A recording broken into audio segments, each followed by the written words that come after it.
Hey, pipe up, Hood Rich. Doing something different, had to switch it up. Turned up in my section, every night we live it up. All my haters mad, but I don't give a fuck. All my haters mad, but I don't give a fuck. Doing something different, had to switch it up. Turned up in my section, every night we live it up. All my haters mad, but I don't give a fuck. Second down and one. I don't give a fuck. It's Hill. Taysom Hill picks up the Saints first down, still going. Wow. Spin. I don't care if you let how step. I don't care if you let how rip. I don't care if you let how step. I don't care if you let how rip. I got sauce, I got flavor. Getting all this paper. I got sauce, I got flavor. Getting all this paper. Plain Jane Paddock on my motherfucking wrist. They notice every time when I walk up in this bitch. Hustle, walk up in this bitch. Keep my clock up in this bitch. Hustle, walk up in this bitch. Keep my clock up in this bitch. My chopper hit. My chopper hit. Martinez My 48 hit. steps up. My 48 hit. I don't care if you let how step. I don't care if you let how rip. I don't care if you let how step. I don't care if you let how rip. Doing something different, and I had to switch it up. Turned up in my section, every night we live it up.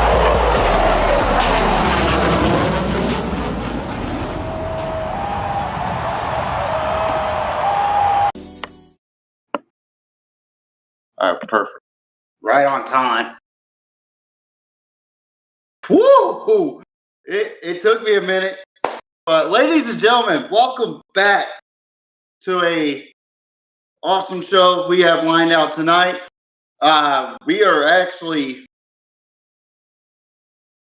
about a week and some change away from one of the best interviews we're going to have on this show with my main man, Matthew McHugh, director of recruiting at North Texas.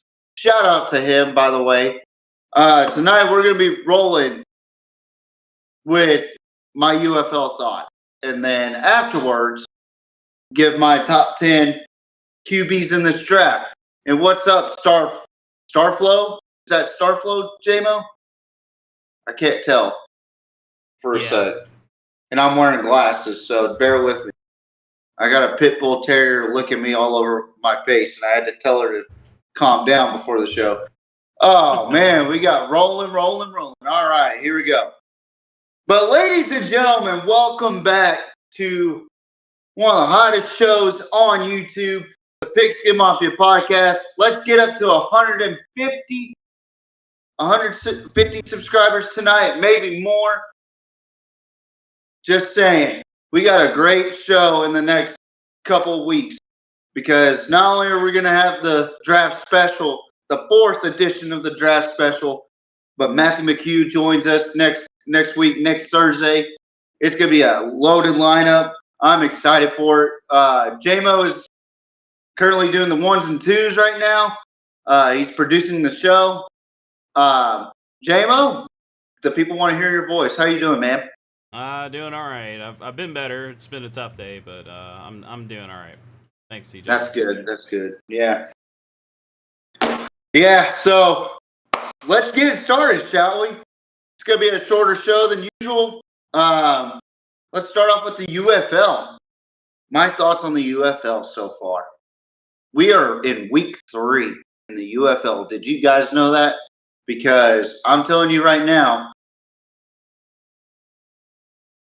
I don't like what I'm seeing on the field, first of all. I think it's pretty horrific quarterback play.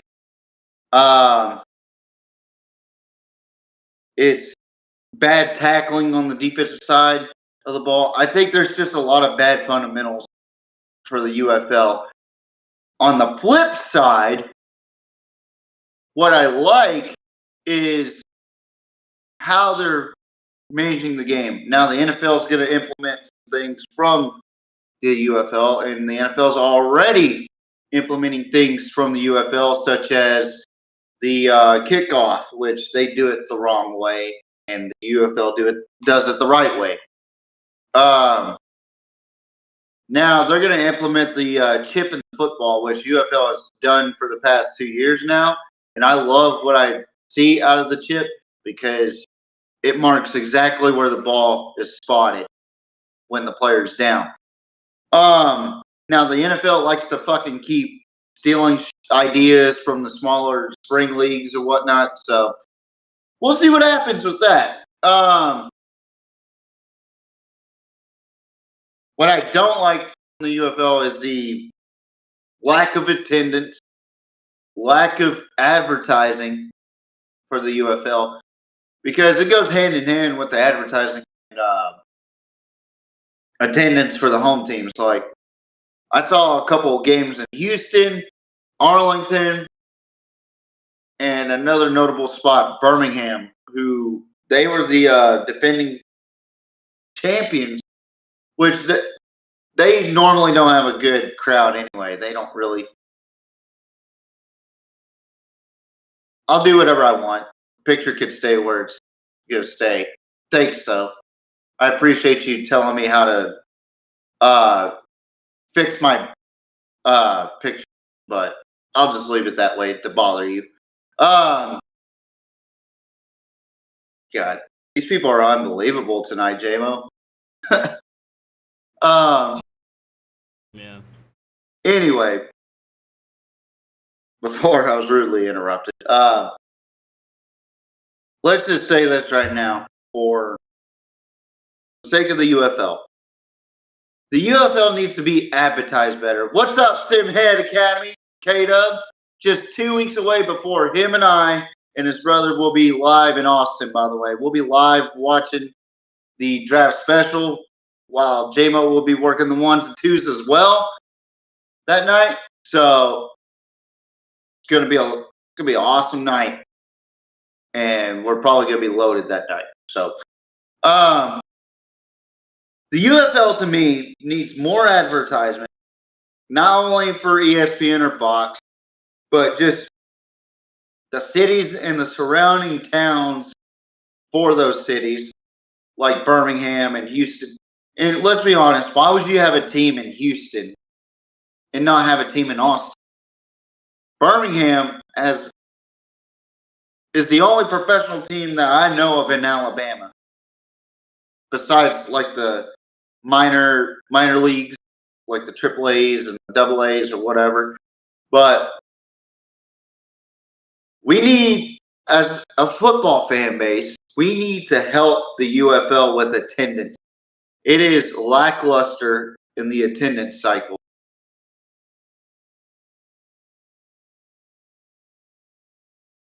Oh, I see. I'm sorry I hurt your little pussy. I'm sorry. If you don't like what I have to say, then get the fuck off. Anyway, the UFL, to me, just does not do a good job attracting the crowd, and especially with trying to get a hold of such cities as Arlington, home of the Dallas Cowboys, Texas Rangers, and the Dallas Mavericks. And then you go to Houston. Let's get started there. The Rockets, Texas. The Astros. A lot of people don't really care about spring football during that time because who's playing, JMO? The Astros and the Rockets for Houston. Same thing with the Rangers and the fucking Mavericks. Nobody's there to watch the Renegades and the Roughnecks. I'm sorry, it's the truth. Like, I guarantee you a high school football stadium could fit a better crowd than, and I'm talking about like a 6-man football team could fit a much better crowd than the Roughnecks and the Renegades right now. Now, there's 3 fan bases I like from the UFL.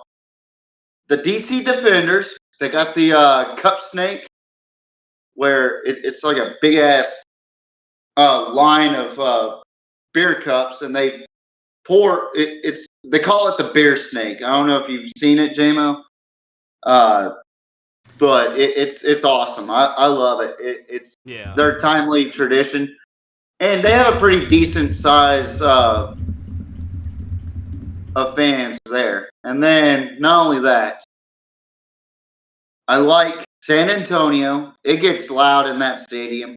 That's the home of the UTSA Roadrunners also. But they still have a good fan base because they don't have professional football. Huh. Well, they got the Spurs. Well, here's the thing. They don't have professional football. Okay? Whereas Houston and Arlington does. And then after that, you go to St. Louis. It used to be home of the best of the West, the St. Louis Rams. The Rams relocated back to Los Angeles, and years later, St. Louis Battlehawks came around. I'm telling you, JMO, that is probably the best fan base I've seen from either spring league, in my opinion, is the St. Louis Battlehawks.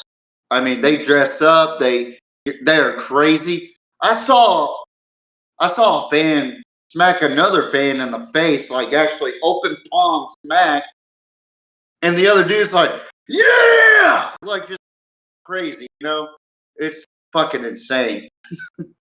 So the UFL's got its own little touch to it, but for its second or third year, no, it's second. For its second year for the UFL, there's got to be some change. Now they are adding 2 more teams into the league next year. We don't know what. I'm glad Jesus loves me, real fishy. So thank you. I don't know, JMO. I just think that the UFL needs to find its own crowd, so to speak. Like maybe Salt Lake City would work. Maybe Phoenix, Arizona. Maybe, I don't know, El Paso or a Memphis. Or they do have a Memphis. My fault. Maybe, shoot, why not go for one of the bigger markets like New York or Los Angeles? I could see Seattle being another one too. So I would really like to see who these 2 teams are. So far, I'm seeing like Seattle and Pittsburgh being the top 2 locations because of the Pittsburgh Maulers and the Seattle Sea Dragons. But I don't know yet. That won't happen until 2026. But yeah, I mean, the UFL just has a lot of work to do, in my opinion. It's really not appealing to me as a fan due to the fact that so far these games have been blowouts, and if they're close, they're like extremely shitty games, you know? Like a 17-12 between DC and Memphis. Who the fuck wants to watch that? With all due respect. But again, they need to advertise better. I'm just giving out critiques. I'm not saying that it's horrible football. I just think it needs a lot of work as far as the UFL is concerned.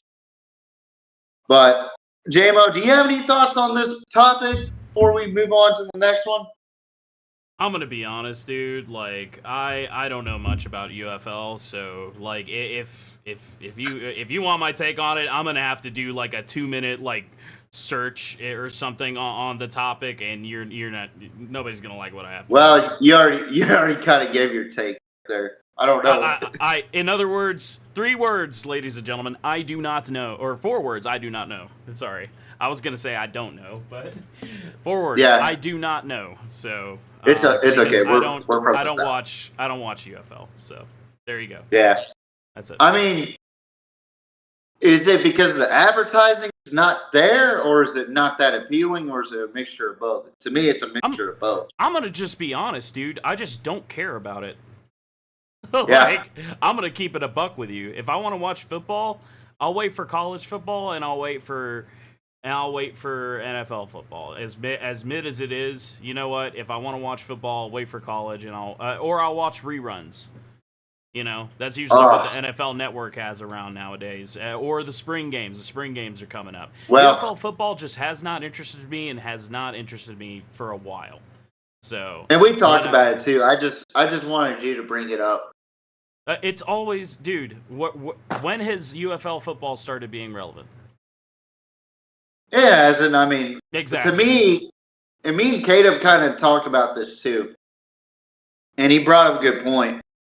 It's sort of like a G League, but I don't know. It's semi-pros. It's semi-pros. That's exactly what it Yeah. is. And while I Yeah. think that greats like Kurt Warner were found like In the Arena League. in the Arena League, which is, not even similar because UFL is just like a lower tier of football. Or at least Arena League had Yeah. something different going for it.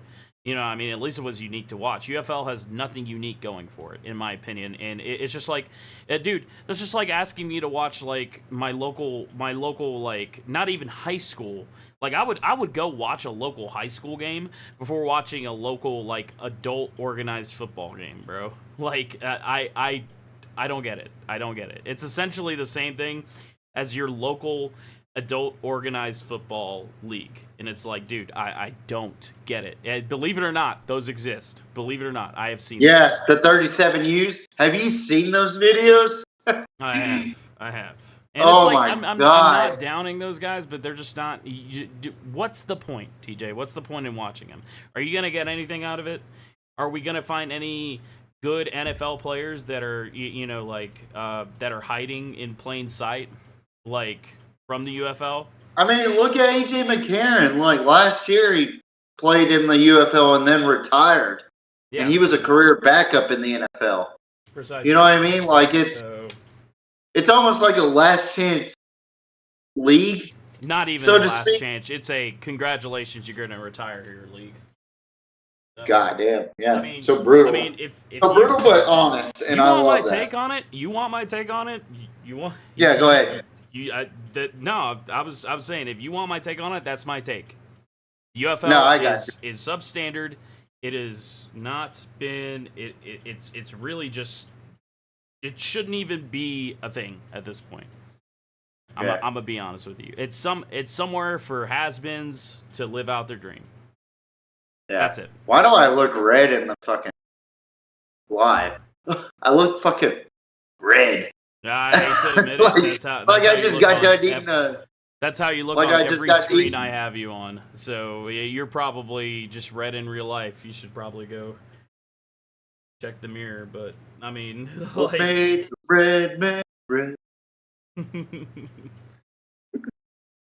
yeah, dude. All right, so we're going to talk about this subject. Moving on to the next subject. JMO, I gave you my list already. I have my list here ready to talk about the top 10 QBs in this draft class, in my eyes. Who are the top 10 QBs in this draft, in my eyes?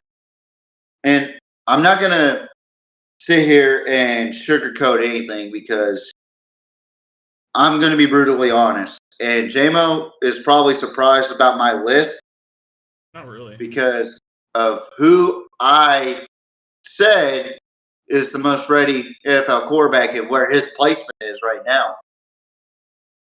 So, very intriguing list I have here. And let's go ahead and get started on it, shall we?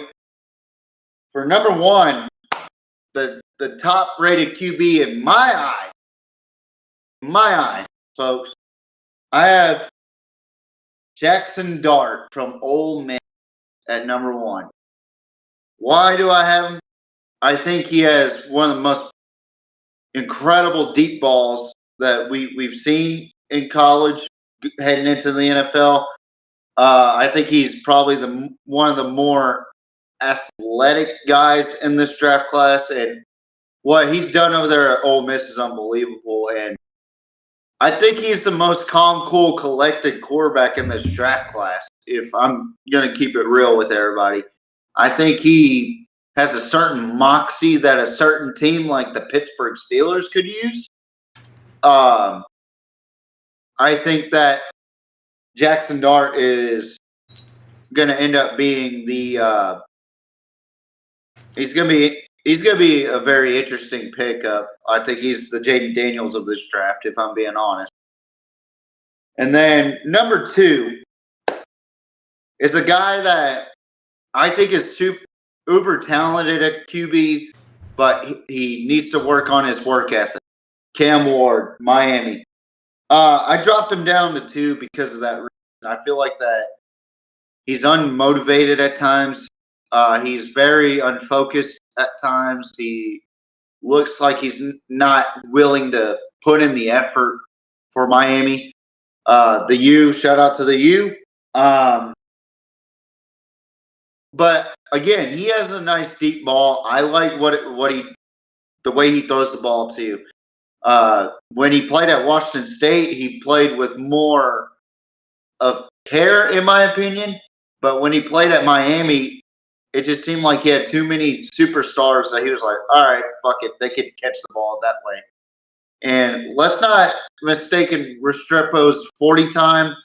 It was a 4.8, but that's pro days shit. On the field's a little bit different. On field speed's a little different. Number 3 is a very interesting one that everybody thought I was going to put at number 1. I got Quinn Ewers at 3. What I like about Quinn is that he is very good in the play action. He's very good with intermediate route. But my problem with Quinn is where J-Mo's going to be surprised. He doesn't have the deep ball that you expect him to have coming out of high school. He's very injury prone. He needs to work on his footwork a little bit. I think that there are times where he does make silly mistakes. And, I love me some Quinn Ewers. J-Mo and everybody that has subscribed to this channel has seen me blasted people for talking shit about Quinn Ewers, but let's be real. When you're doing NFL evaluations, it's a little bit different. I feel like that Quinn could be a starter at some point, but he needs to develop.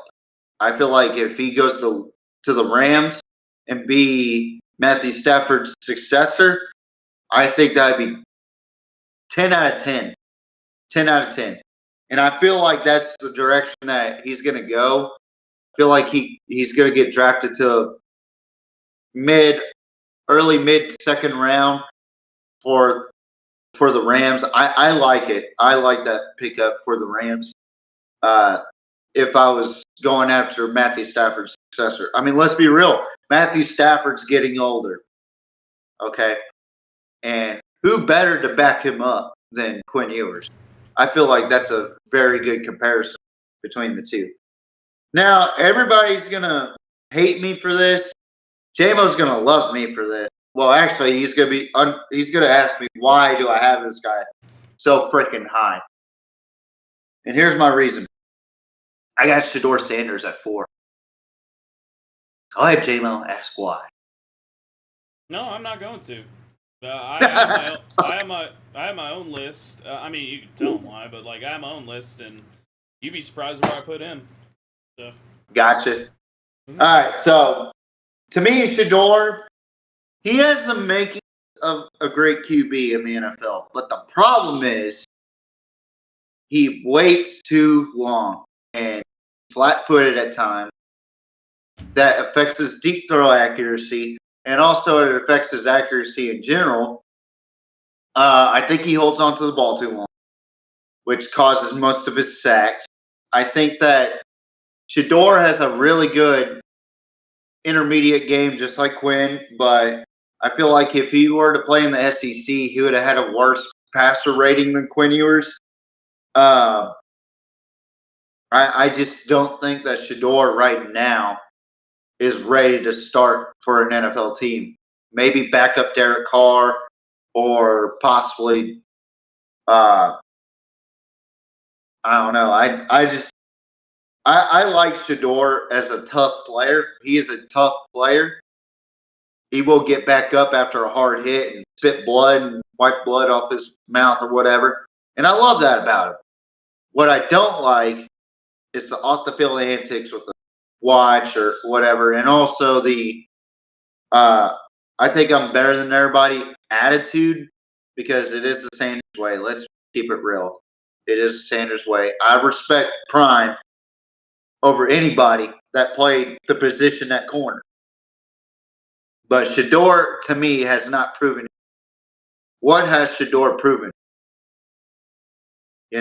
Compared to Quinn Ewers, who actually went to the college football playoff twice in a row, okay, and has won a conference title, which was the Big 12, and went into the SEC championship against a Georgia Bulldog team and played better in the SEC championship.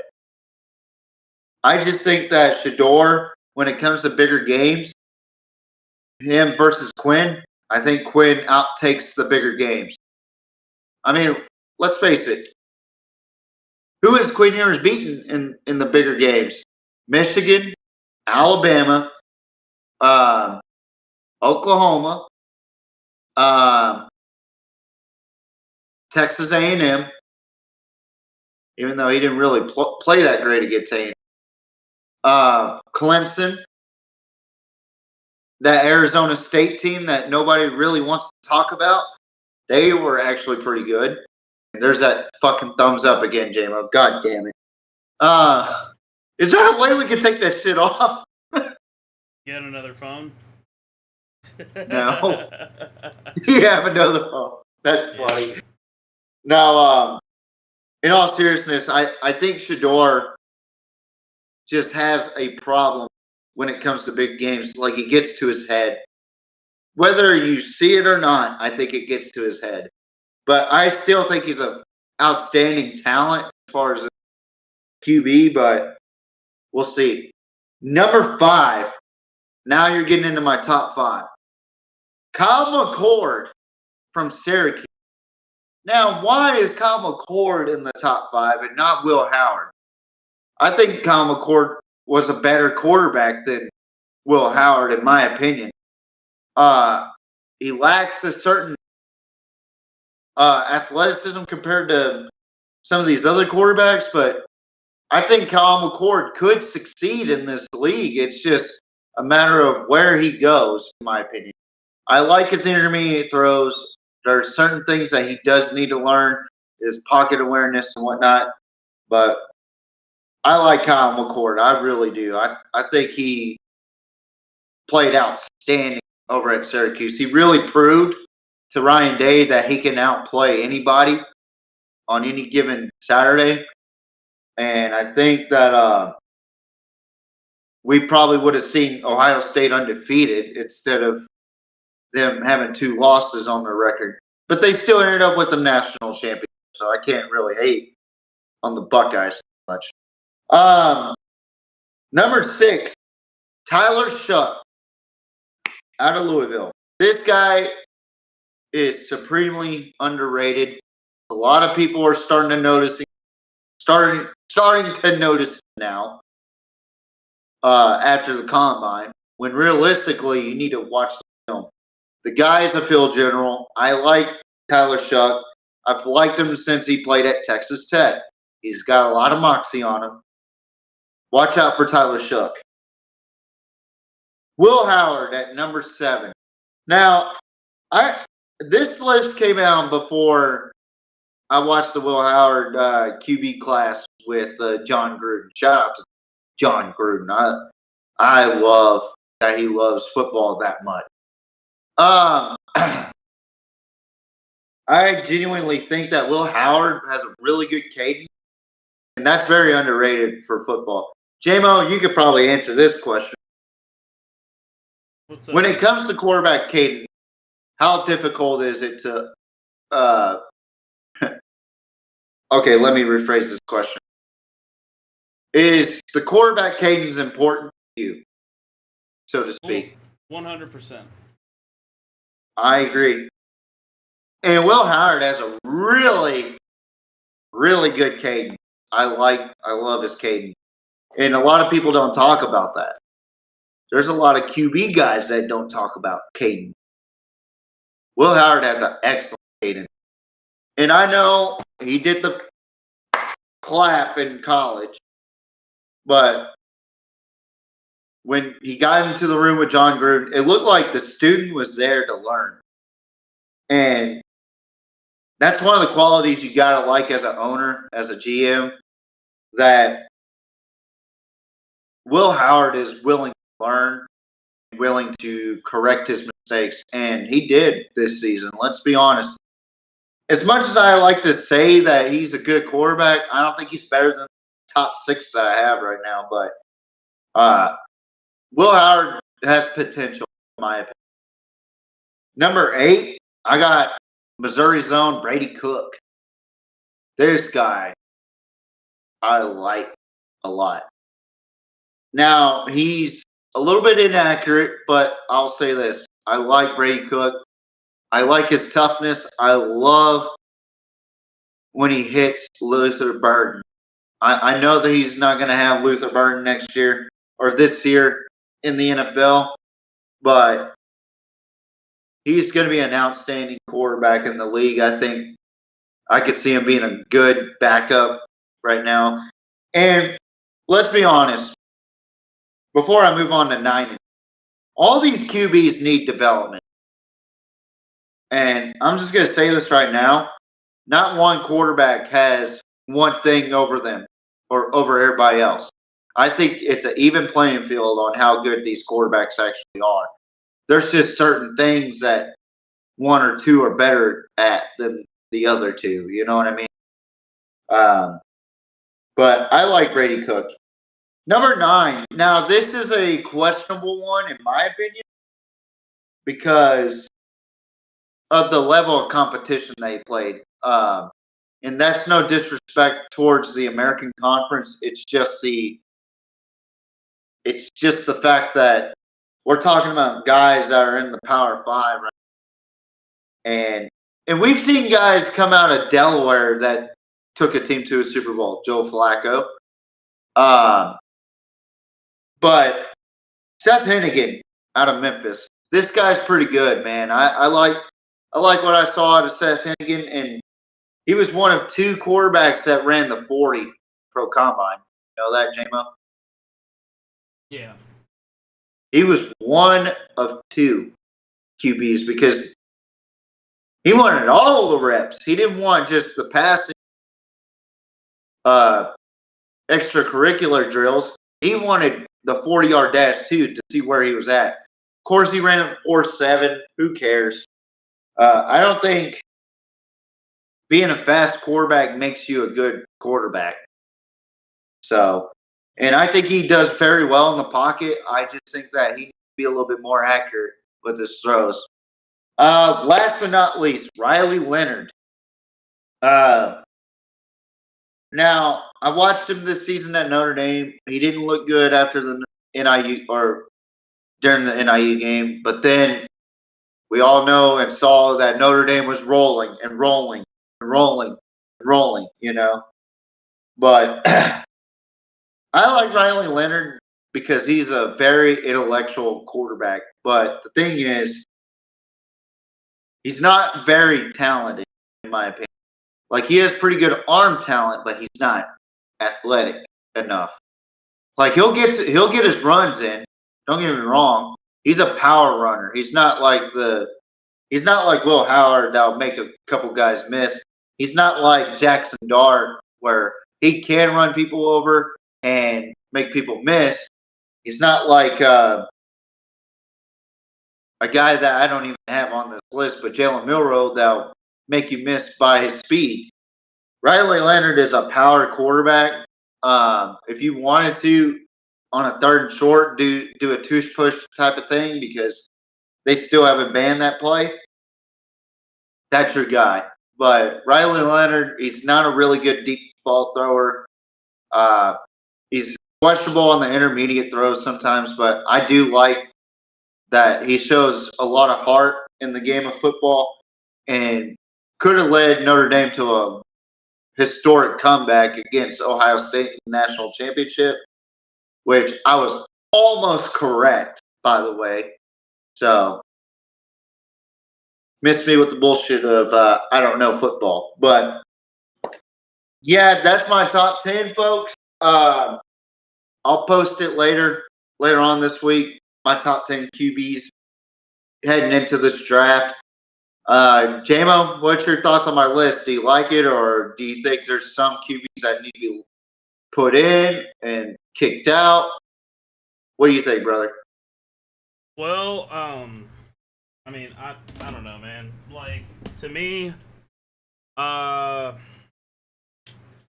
have my own list. I'll just go through it, dude. Like, I'll just run through it real quick. Number 1, I got Jackson Dart. I don't think there's any contention with that. Usually, there's a big reason for that. Usually, Jackson Dart, right? Or usually players like Jackson Dart. Like, I know you're gonna hate this comparison, but take Patrick Mahomes. Usually, they do really good for one reason: they can make unorthodox throws, right? Yeah. Like, usually those two sport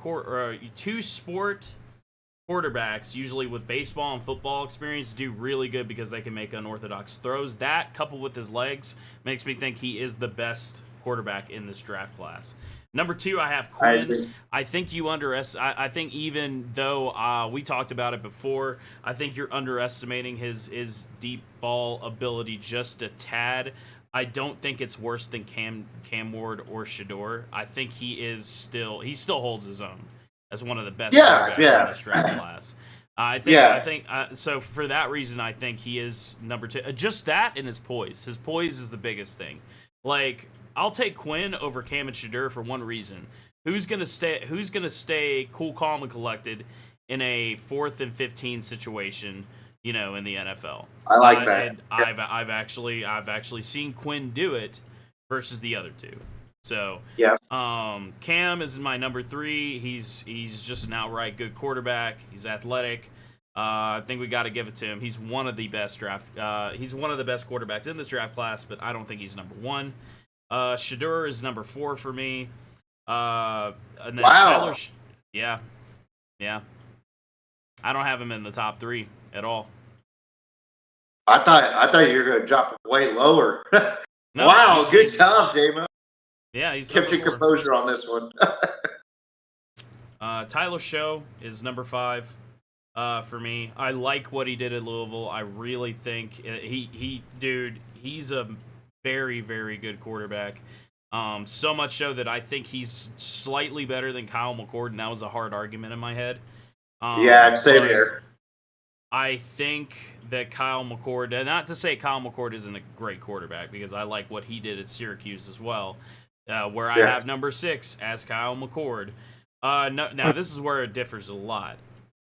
I don't even have Will Howard on this list. I'm going to be honest with you. I don't trust him. I don't think he's that good a quarterback.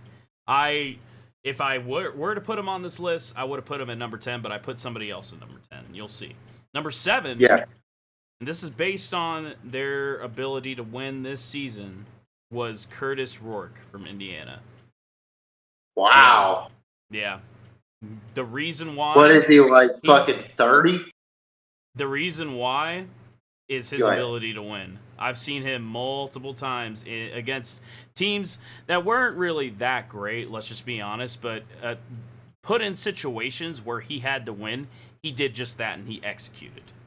And the team surrounding him, did really well, but I think he was one of the big reasons that Indiana succeeded. Oh, definitely. I think he's going to be a great quarterback entering this draft class. Number 8, I debated dropping this guy lower, but I'm going to agree with you. Brady Cook from Mizzou. I think he's a good quarterback. I think he's the only reason that, in contrast to what I just said about Curtis Rourke, Brady Cook, I think, is the only reason that Mizzou got any wins this year. Yeah. Because they were horrible across the board. Him and Luther Burton were the only reason. Yeah. Let's just make that clear. And also, to talk about Missouri real quick, the only reason why they won games is 3 reasons. Luther Burton, Brady Cook, and misfortunes from the other opposition. Yeah, I agree with that. Oklahoma, with that 100%. to be an example. Yep, I agree with that 100%. Number 9 is a standout, Seth Hedingen. I'm not gonna debate with you on that because I think that's a good pick. I think he's a standout. I think he's a great quarterback. And then number 10, I actually do agree. Riley Leonard, he's a power quarterback. I think he did well to lead Notre Dame close to, or actually to a national championship. So I think he was a solid contender. I think honestly he deserves that number 10 spot because he proved more than his worth in this draft class. But yeah, that's I don't disagree with you on most of your list. The only ones I really disagree on is Will Howard and Quinn. bump Quinn up a couple spots. Tyler Show and Kyle McCord, I see a difference of opinion there. It's a little bit of They're kind of evenly matched in my opinion. They are. Kyle McCord and Tyler Show. You can interchange those two freely and don't have an issue with it. Curtis Rourke needs to be in there because I think he's too good a quarterback to not talk about. Will Howard does not need to be in there. I don't think Will Howard is anything to write home about, and I don't think we'll see him after this draft. I'm going to be honest with you. I think he's going to be. That's a very good point, though. I really think he's going to sit. Think about what you just said, though. I think what's going to happen is he's going to sit behind a quarterback 2 or 3 years, and then he's going to get the can. He's going to get the. I got you. Yeah. He's going to go to very the well NFL possible too. Yeah. Very well possible. Think about what you just said, though. Like Curtis Rourke with the talent surrounding him, right? What players stuck out to you with Curtis Rourke throwing the ball to? I don't think we could name one receiver on that team right now. Whereas you go to Ohio State and Will Howard, that's like the number one receiving school in the country right now. Yeah. He was made by his receivers. Opening up he was opportunities for him. What did I say earlier in the season? He was like a one by one bed or 1-by-1 house with 4 Mercedes or 4 Corvettes or something like that. I can't remember. Yeah, something like that. Something along those lines, like some 4 badass cars with a 1-by-1 bedroom house. I know because I live in one. So, well, I think Will Howard is a good. I think he's a good example of what happens when you put really good receivers and a really just average quarterback on your team. I mean, even if you look at his film, he does make throws late. I will give you that. But what bothers me with Curtis O'Rourke is the level of competition that he did have. But if we're going to say that, let's compare one opponent, Michigan, right? I thought he did well against Michigan and scored more points than Will Howard. And against Michigan, I would have to look at the actual stats and compare the two against Michigan, but I think Curtis O'Rourke did better against Michigan than Will Howard. But again, Notre Dame. Will Howard did perform a lot better against Notre Dame in the grandest stage of them all, whereas Curtis O'Rourke performed, I wouldn't say bad, I would say sub-tier to what he's used to. And I don't want to make any excuses, but it was rainy and a little cold in South Bend, Indiana. It's Notre Dame. It's loud. They made it to the playoff for the first time since the Manti Te'o case or whatever it was. Yeah. I don't fucking remember. But my point being, like, I feel like as far as big game moments, I feel like Will Howard takes that over Curtis O'Rourke because I feel like he's played bigger opponents than Curtis O'Rourke. But you're not wrong with your take on Curtis O'Rourke over Will Howard. I'll say that right now. Like, it's very debatable on who should be in the top 10. Top 5 is probably easier. Let's be honest. Yeah, top 5 is very easy. I don't have a contention with your top 5. The only contention, I think, like I said, is just bump. Yeah, that I underestimate Quinn Ewers. Yeah. Or I'm too hard on Quinn. That's the better phrasing. I'm a little too hard. It's weird because we had talked about it before, and you were too easy on him because you thought he was easily number one. And I brought down your expectations. Then you bumped him down to what was it, number 4 or number 3? And I was like, 3. oh, okay, maybe not that much. Like he is a solid number 2. Like I do not think that Cam. I'm gonna be honest. I think Cam will get a starting spot in the NFL. Do I think that Cam will get the number 1 spot in the draft? Yeah, I think he will. I think he's gonna get it. Go first. I think he will go first. Do I think? Yeah. But here's how I think it's gonna play out. Here's who he reminds me of a lot. RG3. Boy. He reminds you think me he's gonna a lot about of RG3. I think he'll get injured. I think he'll be done within the first 2 or 3 years of being in the league. So you're saying Cleveland? You're saying Cleveland? Oh, 100%. 100%. I think he goes to Cleveland. I think he gets hurt, and I think that's just it. That's the last we hear of Cam Ward. And then he goes on to be an announcer like RG3. Like, I'm gonna keep it a buck with you. Like, I'm gonna keep it a buck with you. I think that's what will happen. I think we'll hear more about the big 2 that we had listed. I think we'll hear more about Quinn Ewers and Jackson Dart going further on. I think we'll hear more about Tyler Show as well. Yeah. I also think we'll hear more about Kyle McCord. I think those 4 in particular, I think we will hear more about going on. Because like I said, Jackson Dart is unique, right? He comes from 2 sports, baseball and football. So I think that really, I mean, look at the like previous quarterbacks in the past that have come from baseball and football. They've all succeeded and had big success in the NFL because they're just harder to predict. They're really hard to predict. They could do athletic stuff that no one else can do. You're gonna be shocked by what I'm about to say, but I really like that comparison with Jackson Dart and Patrick Mahomes. Yep. I'm glad you said that. They both have. And they both have that experience. And it has. Look, my thing with Mahomes is that he got nerfed up, but when he was in college, he was slanging.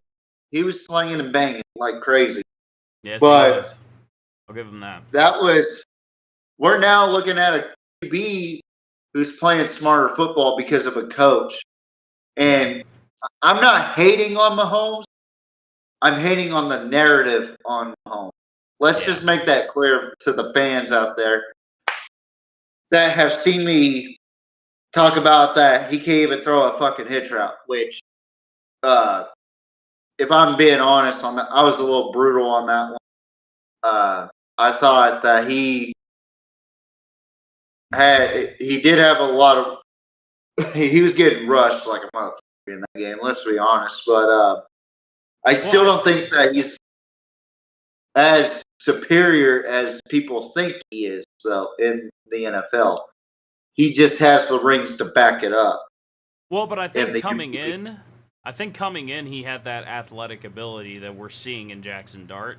And I think just overall as a quarterback, I think you're right. I think he is a great quarterback. But and that's what's going to make Jackson great too. Now, like I said, do you think Jackson Dart would fit in Tomlin's scheme? Or do you think that Pittsburgh's going to end up signing Aaron Rodgers and saying, well, we don't need a quarterback? I really think that Jackson is the fit for the scheme. I thought Justin Fields was it. I thought that they were going to go with Fields. Unfortunately, they did not. I'm really surprised that they cleared the QB room. Let's just throw that out there. I thought they were going to keep at least one.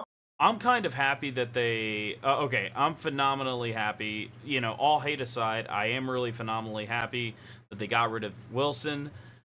Not just my bias in play, but that he just was not the best fit for quarterback. Yeah, I don't think he was the best fit. He needs to go. Honestly, I think he would be a better fit for an organization such as Las Vegas. Or I can even see him, a lot of people disagree with me on this take, I could see him going to San Francisco and Brock Purdy going elsewhere. Well, I can see that happening.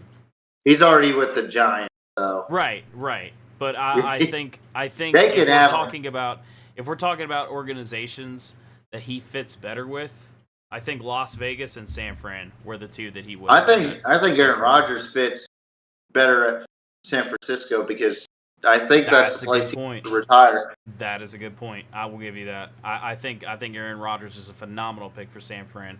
And then if I had my perfect way, I think Russell Wilson goes to Vegas, and then I think Aaron Rodgers goes to San Fran. Everybody was thinking that Russell Wilson would go to Vegas because of Pete Carroll. You know that? Yeah, well, for me, it's not just because of Pete Carroll. It's because of the scheme that they are running. I think Yeah. the offense that they are running would call for his type of play, you know. And I think they would finally have a quarterback that could produce for them a winning season. That's the thing is Yeah. Russ is not a bad quarterback, but he's just not a good fit. This was my biggest problem with him being on the Steelers. He was not a fit. Ben said it. Every Steelers fan said it. Tomlin even came out at the end and said it. He just was not a good fit. He was not a good fit for the Pittsburgh Steelers. And I agree. I 100% agree. I think Fields was a better fit because he was a running quarterback, and we're used to quarterbacks that can get outside the pocket and make plays. Do I think that Jackson Dart will bring that to Pittsburgh? Maybe not in his first season, but I mean, I think eventually we're looking at Pittsburgh starter right there. I don't know. I don't know if we could say that anymore. Like the last 2 seasons that we've had QBs where everybody's like, this is a shitty draft class. CJ Stroud, his first season, took Houston to the playoff. Yeah. Jayden Daniels took Washington to the fucking NFC Championship. Well, I think that Jackson Dart will be the guy that takes teams to certain heights this season if he's drafted to either Pittsburgh or Seattle or wherever. so here's my thing. Here's my only point where I disagree with you on that. He needs to learn control. He needs to learn when to do it. Because the big reason that Kentucky beat Ole Miss is because he was trying to do that too much. He was trying to get outside the pocket too much. That cost him a lot. So I really, really think that he's got some stuff to work out before he can be a reputable starter for the Pittsburgh Steelers. Now, does that mean we won't have a winning season? No, I still think we'll have a winning season with him, you know, as a starter, if that happens. I think he's going to be the starter? I don't know. Mason Rudolph is there. He started before for the Steelers. He's got some reputation. I know. I hate it too. As much as I hate to admit it, he may have to be. He may have to be until Jackson can. You better watch him against Myles Garrett. I'm just gonna say that. Yeah. No, I know. As much as I want to, you know, like not have. I didn't like Mason to begin with. I don't think he's the right fit either. I don't think he's the answer. But the question it's not what I think. Does Tomlin think he's the answer? That's the only thing that matters, and because Tomlin's worked with him before, so he's obviously built a reputation with Tomlin to get on this offense, to get back on the Steelers, as well as as well as just possibly being the starter. I would have liked to, I would have really, if I'm being honest, I would have liked to see Kenny Pickett come back. Oh Jesus Christ! Small hands Pickett. Yeah. I would have liked to see him come back. Maybe not as a starter, but as a backup. I don't know, man. I don't know. I just don't see it with Pickett, man. I really don't. I thought he was a mid-tier college quarterback. I think he could teach, at least give. I think he's a better fit for a teacher for and a now mentor. He's got for Jackson Dart. Now he's got a ring about him, so he's really credible. You know what I mean, for Dart. Yeah. And Semi-credible, but yeah. So I think that like you start Pickett for a couple years. We take whatever Pickett gives us, and then when Dart's ready, we throw him. Yeah, I agree, Caleb. I think that's. I agree with this right here. What Caleb said. Fields is so limited with his offense. The Steelers had training wheels for him because he just can't run an offense with his arm. Him going to the Jets is a weird fit to me as well. Look, listen, I thought this whole offseason was a weird fit for a lot of people. I do like Pittsburgh picking up Darius Slay, though. A veteran quarterback to help out those younger quarterbacks for Pittsburgh. Just got off of a Super Bowl, too, so it helps strengthen Pittsburgh in the sense. But Darius Slay is a little bit older now for you guys. But to Caleb's point, like with Fields, I thought he was very limited to a lot of for both Chicago and Pittsburgh. I thought Pittsburgh was gonna expand more with Fields, but it just didn't seem like they really trusted him in the sense. So I never really understood that. Let me tell you the biggest issue with Fields was he was, and this I saw in he was confident with his ability to run. He was not confident with his ability to throw. And that was his biggest issue. Looking back, I believe Rodgers may not even get signed this offseason. I believe he will retire. He will get signed to do injury in the beginning of the year. I don't know. I don't think the Steelers will sign Rodgers at this point. Who's to say that the Colts won't sign him? Bench IR5. Yeah. But going back on your Fields point, K-Dub, I think that he was just unconfident throwing the ball. I think you're right. And the reason that we didn't get to see his arm is because he just wasn't confident. And that was his biggest pitfall. That's why they put Wilson. And that's so weird to me, J-Mo. Like, that's why they put Wilson. Back when he played for Ohio State. Let me just tell you this about Wilson. Go ahead. I think we have seen the best. I unfortunately have to say this. I think we've seen the best of what Wilson can do. And while I think he is a good quarterback, and you are right, I think he is a good quarterback, I just don't think he meshes with what Tomlin's game plan is. I don't think he's a good mesh, and that's for one reason. Dude, over the middle passes were like Big Ben's thing. You gotta admit that. They were like Big Ben's thing. Big Ben loved going over the middle. As much as he loved breaking out of the pocket and, throwing and creating a play.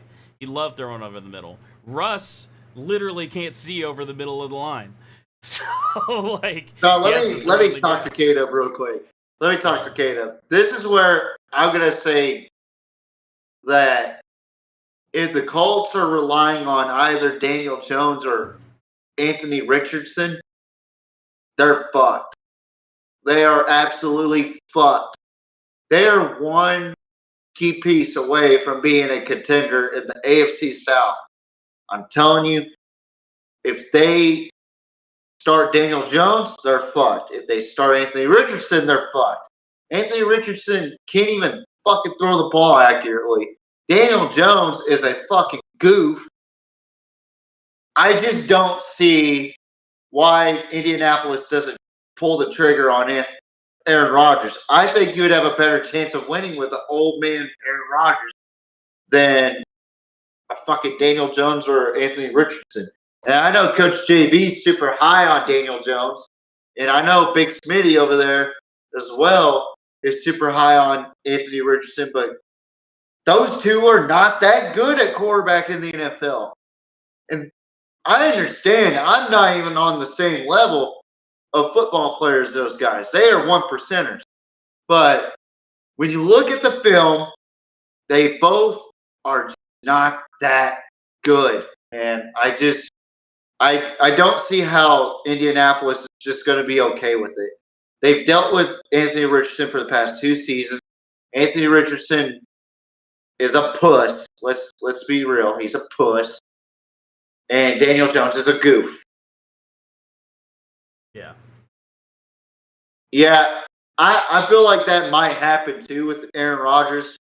I just don't know why the Colts don't just pull the trigger. Chris Ballard over the last couple of years has made some horrendous signings.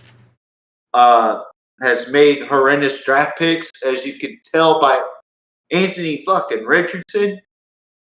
I was even just mind blown to the thought of Anthony Richardson playing for the Colts.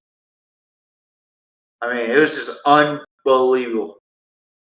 But Rodgers gonna want to go to a team that is ready to win and a contender. Yeah, that's the only. yeah, that's why he signed with the Jets. That's the only reason why I think the Steelers are still in play. And I don't know if they've talked, but like, I think that's the only reason that the Steelers are even being considered. Another team that should take a crack at him is Seattle. I think Seattle should take a crack at him. Yeah. The ultimate reality is I don't know for Rodgers. It's just weird to me. I'm tired of fucking waiting. Aaron, Yeah. if you're watching this shit or even hear about the pigskin off your pocket, make up your fucking mind already.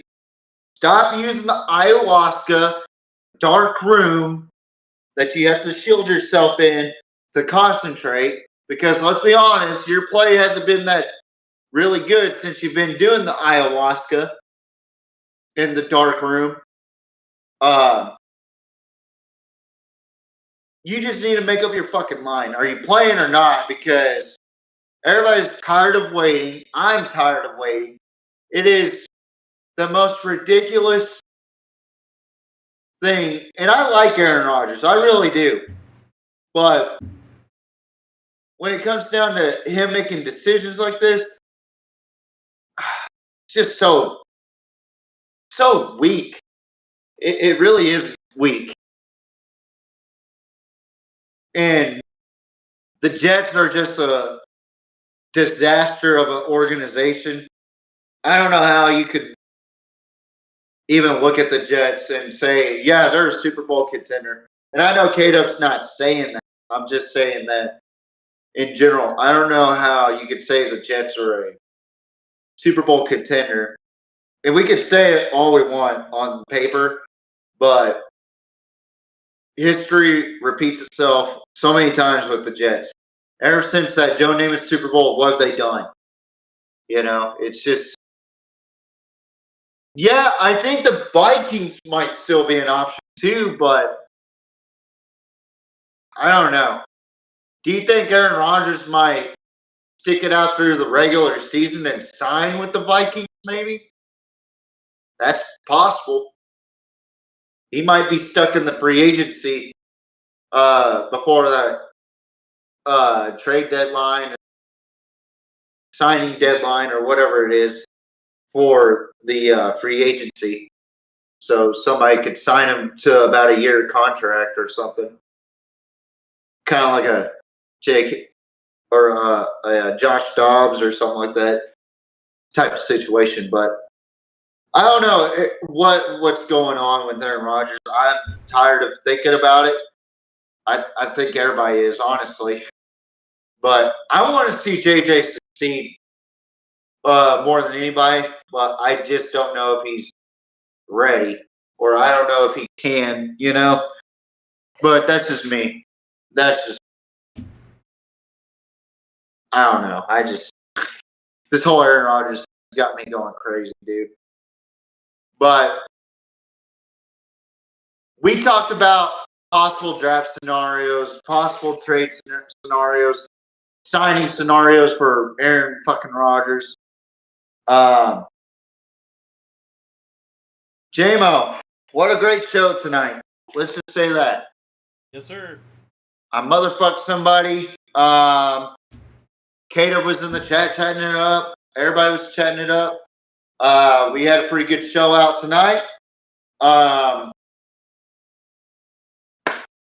Before we move on, we are going to have next week, Thursday night, same time, 8:30 p.m. Central Time. What time, J-Mo, in your time? 6:30 p.m. Pacific? Yep. Okay. So 6:30 Pacific if you live in the Pacific time zone. 8:30 Central, 9:30 Eastern for all my Atlantic Coast people. We're going to have a very special guest, a good friend of mine, who is now the new director of recruiting for North Texas. North Texas, University of North Texas in Denton, Texas. My man, Matthew McHugh, is going to come on next week, next Thursday, April 17th. It is going to be a lit show. I'm super excited. Good night to you, K-Dub.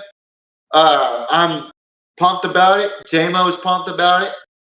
We're going to get to talk about the recruiting side of things with the director of recruiting, what his job will entail over there in North Texas, if he's already gotten started on that, whether or not that's happening, that's up to him to decide to talk about. But I'm going to tell you guys something. I went to school with that guy. He was a senior. I was a freshman. And one of the most underrated qualities that he had, he was a great blocking receiver. Now, a lot of people think of receiver, oh, I just want to catch the ball. This is that. I'm just going to go ahead and say it. Over in Ingleside, Texas, one thing I learned about that type of offense, in a spread offense, the most important thing as far as getting out wide and dealing with the Ingleside Mustang spread offense is watch out for the blocking receivers because they will latch on and drive you. That's what Matthew did. And he went on to go play college football at McMurray and then started his high school coaching career at Lubbock Estacado, came down to Corpus Christi to coach with the Corpus Christi Miller Buccaneers, and then as of late, coached over at Crowley, a really good school to go to as well, and he helped change that program around. That dude is a program changer. He's a culture changer. I love to talk football with this guy because you can pick so much knowledge off his. It's unbelievable. Whether or not we disagree on certain things, I love to talk to him about football because he's awesome. But also, unfortunately he can't do it anymore. But him and his twin brother runs a camp. It's called Twins Academy. It's out here in Ingleside. It's a local camp that everybody goes to. JMO, this camp has grown over the last several years.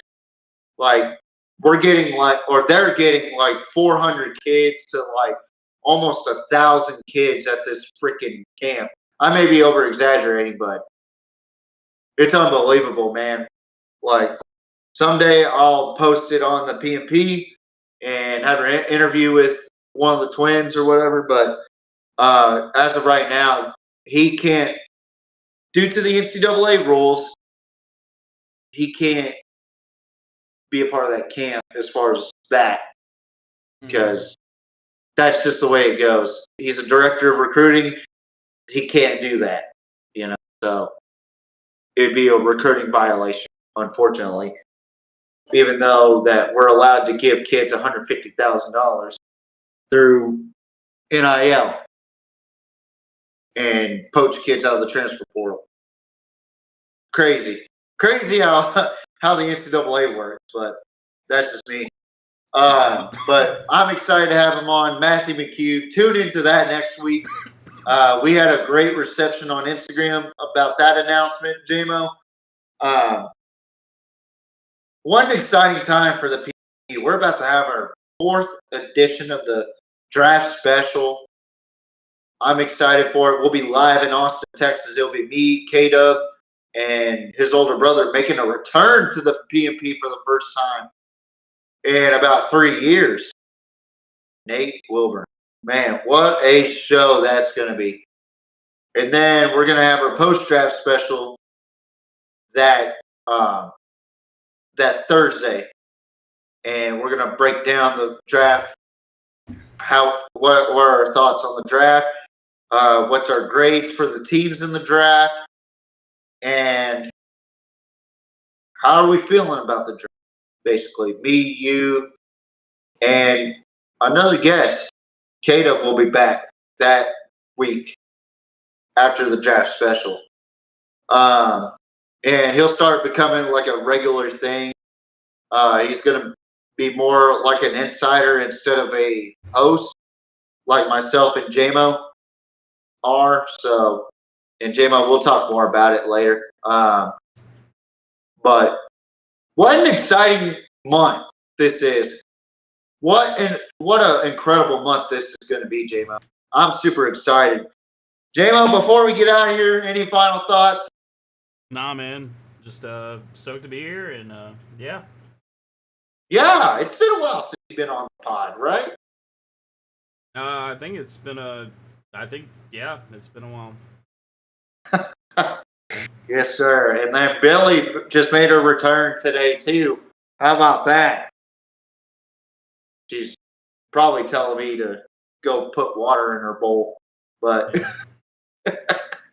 but no, I appreciate you, JMO, as always, coming on here, kicking ass, like the ass-kicking chickens over in Jack's State.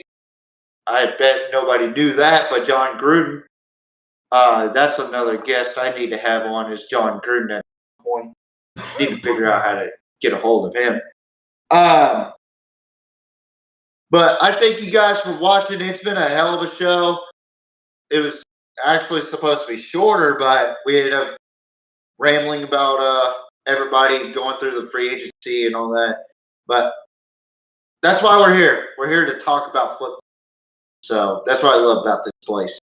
And make sure to tune in next week, April 17th, 8:30 p.m. Central Time, 6:30 Pacific, 9:30 Eastern, as the Director of Recruiting, Matthew McHugh, out of North Texas, comes on. And then April 24th, 7 p.m. Central Time, 5 p.m. Pacific, the draft special. The draft special will be on. And we will be watching the longest episodic thing on the PMP known as the draft special together. Thank you guys for watching. It has been fun. It's been incredible. We are the PMP. Goodbye. And good night. Bang! Take it away, Demo.